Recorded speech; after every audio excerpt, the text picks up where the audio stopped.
오늘 의사분들을 뵀으니까 하고 싶은 얘기 해야 되겠어요. 화술을 좀 배워야 돼. 그때 기억하면 너무 무서웠어. 뭐가 이렇게 오그라드는 거야, 근육이. 근데 입도 이렇게 오그라드는 거야. 우리는 닥터 프렌즈. 안녕하세요, 닥터 프렌즈입니다. 네, 구독과 좋아요, 댓글과 알람 설정 부탁드리고요. 오늘은 저희가 좀 특별한 게스트를 모시고 살면서 우리가 예측하지 못했던 그런 병이나 그런 걸 겪었을 때 우리 마음의 변화, 그리고 어떻게 우리가 대처하는 게 더 건강한 대처인지 좀 이야기를 나눠보려고 해요. 그래서 오늘은 먼저 특별한 게스트를 좀 소개하겠습니다. 자기소개 한번 부탁드립니다. 안녕하세요. 네, 20년 차 개그맨, 그리고 트로트 가수로도 활동하고 있는 자기는 나의 오메가3. 네, 오메가3의 주인공 개그맨 김인성입니다. 반갑습니다. 네. 야, 지금 방송 이렇게 많이 해봤는데, 20년 동안 해봤는데, 제일 똑똑한 사람들이랑 하는 것 같아. 제가 약간 지식 울렁증이 있어서 지식 알러지 같은 게 있어갖고 너무 똑똑한 분들이 많으시니까 약간 좀 긴장됩니다. 이거 말씀 꼭 드려야 될 것 같은데 사실 저희 선배님이시잖아요. 그 말 할 줄 알았어. 6년 선배님 맞으시지? 박수 똑바로 치라고. 선배님한테 월미 팔미 섬을 감돌아. 교가 모르는 것 같은데? 교가 몰라? 죄송합니다. 오대양이 있는. 교가 모르네. 죄송합니다. 너 몰라? 모르는 것 같은데. 야, 이거 학교 다닐 때 다 배우거든요. 배워요? 네. 왜 우리 안 가르쳐줬어? 뭐 학교 생활을 제대로 안 했는데. 제대로 안 했네. 열심히 한다고 했었는데요. 죄송. 미리 오늘 세 분은 또 청바지를 좀 맞춰 입고 오셨네요. 원래 이나대는 오지간한 날은 청바지 입어. 그래요? 격식을 갖춰야 된다. 그리고 자기가 선배면은 찢어진 거 입어요, 저는. 오늘 빵 터뜨리려고. 오늘 빵 터뜨리려고. 심의 차이 보여주시는 거예요, 지금 이렇게. 저 약간 더운 것 같은데 옷 좀 벗을게요. 예. 오늘 또 이렇게 또 후배님들 뵙고 한다고 해서 미친 수다. 이거 뭐죠? 별 뜻은 없고 제 유튜브 채널이에요. 네네네네. 그냥 이렇게 맞췄어요. 여기 온다 그래서. 이거 진짜 일부러 한 두세 명이라도 들어오라고. 저희 두 명이 그 정도 효과는 있을 것 같아요. 구독과 개런티 좋아요. 저희 다 지금 구독 안 하고 있었으니까요. 저는 솔직히 믿고 있어요. 닥터 프렌즈요. 100명 이상 올 거라고 믿고 있어.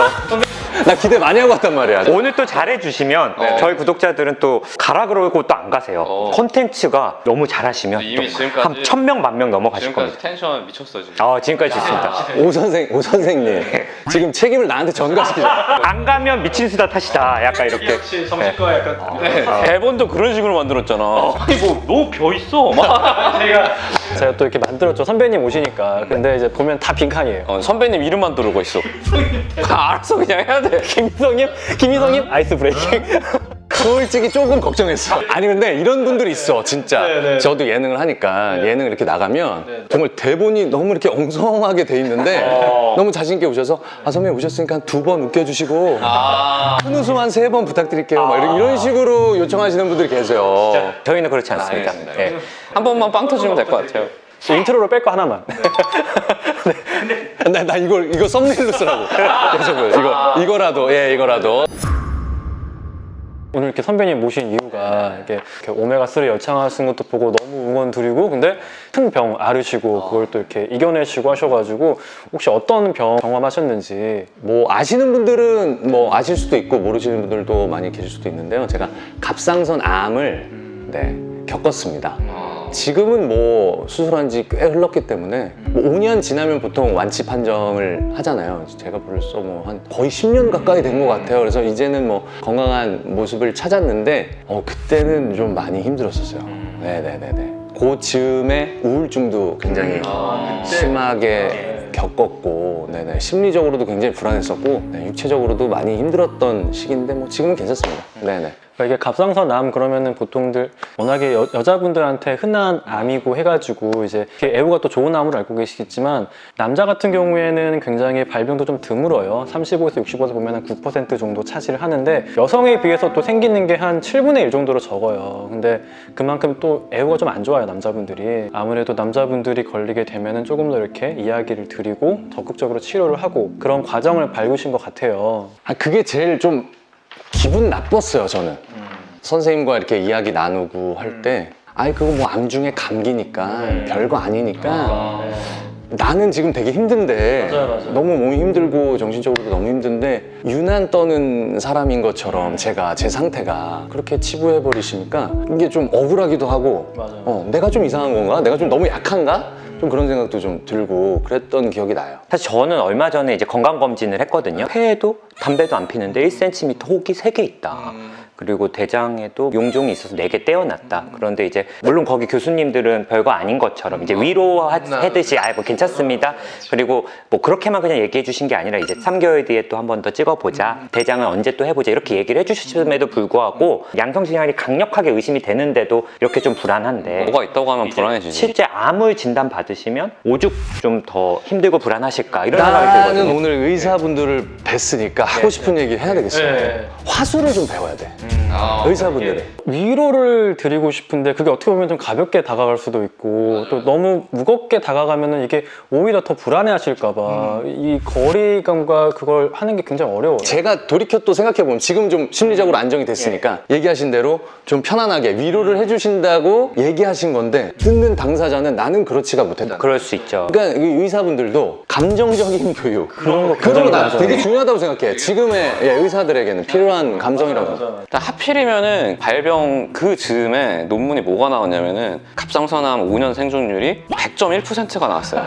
일단 더 살아? 더 살았어. 더 장수하는 거야? 더 장수했어요. 그래서 막 농담조로 논문 본 사람들은 야씨 오래 살려면 갑상선암 걸려야 되는 거 아니야? 뭐 이런 얘기까지 나올 때였거든요. 근데 사실 알고 보면은 갑상선암도 전이가 되기도 하고 또 재발도 할 수도 있고 그러다 보니까 환자는 되게 괴로운데 옆에서 자꾸 그런 소리 하면은 짜증이 나죠. 의사도 그렇고 또 주변 분들이 약간 갑상선암은 비의료인들도 그런 인식들이 좀 있어요. 방송에서 착한암이라고 착한하고 그래, 암이 착한 게 어딨어. 정말 너무 안 어울리는데 이게 섞여서 나오니까 인상에 딱 남잖아 기억에. 그래서 이제 그런 모범 걸 살인자 하니까. 같은 표현이잖아. 딱 그런 느낌이잖아요. 안 맞는 두 단어가 붙은 느낌이잖아. 진짜 당사자 입장에서는 뭐 유방암 아니어서 갑상선암에 다행이다 이렇게 생각을 못 하실 거거든요. 말이 안 돼. 그런 거 예상을 못 했던 분들이니까. 암도 이제 다른 게 있는 거예요. 우리가 관찰할 수 있는 갑상선암이랑 그렇지 않은 암이 있는데 우리가 막 발견을 할 때에는 그 둘을 구분하지 않고 치료를 했기 때문에 그렇게 생존율이 높게 나왔던 거지 좀 사이즈가 크거나 임파선 전이가 있는 것들은 실제로 우리가 흔히 생각하는 암의 그런 특성들을 따라가요. 한 가지로 퉁쳐서 생각하는 거는 이제 좀 약간 옛날 이제 아이디어고 이제 좀 그렇지 않다. 그래서 얼마나 힘들었을까 생각을 해요. 딱 진단이 됐을 때. 딱 그 선생님이 예. 튀어나와서 이제 전이를 갈 수도 있으니까 수술해야 될 것 같다고 얘기를 하셨을 때 진짜 하늘이 노랗고 며칠을 혼자서 계속 술을 마셨어요. 누구한테 얘기도 못하고. 이제 몇 날 며칠을 술을 드시다가 그 다음에는 마음이 좀 어떻게 바뀌셨어요? 처음에는 이제 절망하고 절망했죠. 사실 일종의 술을 마신 것도 약간 이걸 부정하고 싶은 마음이거든요. 왜 나한테 그랬나? 맞아. 혹시 그 이후에 좀 어떻게 이게 좀 바뀌셨나요? 그 다음에는 이제 약간 좀 정신 차리니까 이겨내야 되겠다는 생각을 한 것 같아요. 그래서 속전속결로 했던 것 같아요, 수술도. 빨리 하고 나면 뭔가 좀 전환점이 될 것 같아서. 저 그리고 수술하고 나서 2번 쓰러졌었어요. 왜요? 마그네슘 결핍으로 칼슘 부족, 마그네슘 부족 그걸로 해서 그때 기억하면 너무 무서웠어. 뭐가 이렇게 오그라드는 거야, 근육이. 근데 입도 이렇게 오그라드는 거야. 눈도 이렇게 되고 이렇게 하시면 이렇게 진짜로 이렇게 됐어. 그거 설명을 못 들었어. 이렇게 될 거라고 설명을 해주셨어야 되는데 그걸 설명 못 들었으니까 갑자기 그렇게 되니까 그러니까 아까 얘기하신 대로 빨리 이겨내야지 하니까 나는 수술 끝나자마자 운동을 했어요. 그러다가 공원에서 쓰러진 거야. 그래갖고 그 공원 안에 있던 어떤 산책하시던 어른이 119에 신고를 해주셔갖고 그래서 병원에 갔는데 그 얼마 시간이 숨이 안 쉬어지니까 너무 공포스러웠어. 땀이 진짜 팬티까지 다 진짜 이렇게 짜면 물이 나올 정도 이게 너무 수축된 상태가 너무 꽉 쥐고 있으니까 그거는 근데 진짜 드문 부작용인데 그렇게까지 오는 거는 그게 2번 있었어요. 갑상선 뒤쪽에 우리 몸에 전해질을 이제 유지시켜주는 애들이 있어요. 근데 아무래도 수술을 하다 보면 이후에 그런 기능이 좀 떨어져가지고 몸의 균형이 깨지면은 걔네가 제일 중요한 게 이런 근육의 수축과 이완을 좀 조절해줘가지고 이렇게 확 수축이 와버리는 경우가 있어요.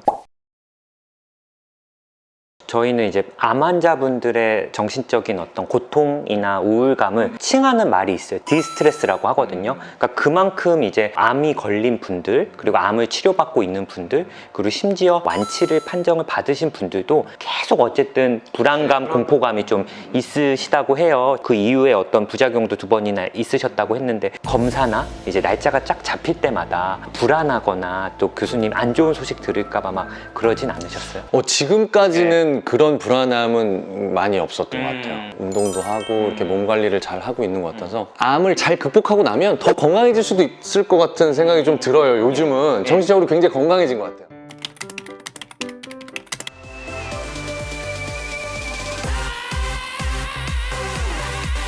오늘 빵 터뜨리려고. 김유성님은 잘 이겨내셨지만 또 안 그런 분들도 많거든요. 그래서 저는 암이 걸리면 당연히 우울한 거지, 힘든 거지라고 생각하시지 말고 그때 좀 만약에 도움을 받으실 수 있으면 진짜 정신과의 도움을 좀 받아보시는 것도 저는 좋지 않을까 생각이 듭니다. 그래서 본인의 힘든 어떤 경험담, 또 잘 극복한 경험담을 또 이렇게 공유해 주셔서 너무 감사하고요. 2탄에서는 또 우청 네, 저희가 또 갑상선암을 이렇게 치료 받으셨잖아요. 어떻게 관리하시고 어떻게 지내시는지 그거에 대한 이야기, 치료와 추후 관리에 대해서 좀 더 깊은 이야기 나눠보겠습니다. 감사합니다.